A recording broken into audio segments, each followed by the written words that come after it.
Welcome to the dead zone narration. मेरे channel को subscribe करें और बेल नोटिफिकेशन को ऑन करें। ये कहानी है एक निकम्मी आत्मा की। गांव की सीमा पर एक रहस्यमय पुराना और सुनसान मकान खड़ा था। कहते हैं कि उस मकान में एक निकम्मी आत्मा का वास था। गांव के लोग उस मकान के पास जाने से भी डरते थे, लेकिन हैदर को इन बातों पर यकीन नहीं था।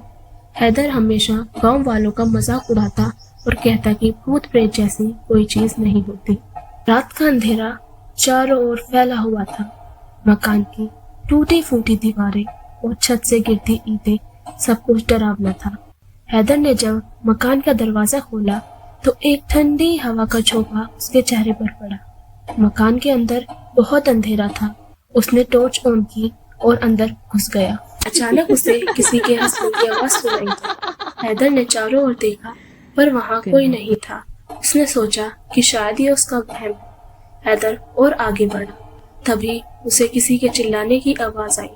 हैदर की टॉर्च एकदम से ऑफ हो गई। अब उसके पास केवल अंधेरा था। हैदर डर से कांपने लगा।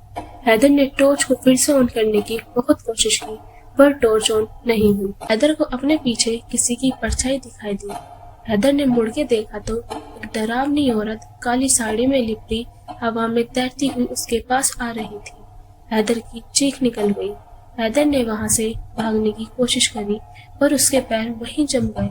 वो औरत उसके करीब आकर रुक गई और एक भयानक आवाज में बोली, तुमने यहाँ आकर बहुत बड़ी गलती की है। तुम कभी वापस नहीं जा पाओगे। हैदर की आंखों के सामने अंधेरा छा गया और हैदर बेहोश होकर गिर पड़ा। अगले दिन सुबह गांव वालों ने देखा कि हैदर मकान के बाहर बेहोश पड़ा था। उन्होंने हैदर को उठाकर घर पहुंचाया। जब हैदर ने होश में आकर अपनी कहानी सुनाई तो गांव वाले और भी डर गए।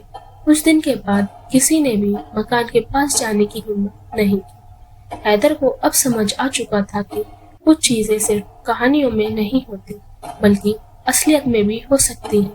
मकान आज भी वहीं खड़ा है पर कोई भी वहां जाने की हिम्मत नहीं करता। गांव वाले आज भी उस निकम्मी आत्मा के प्रकोप से डरते हैं।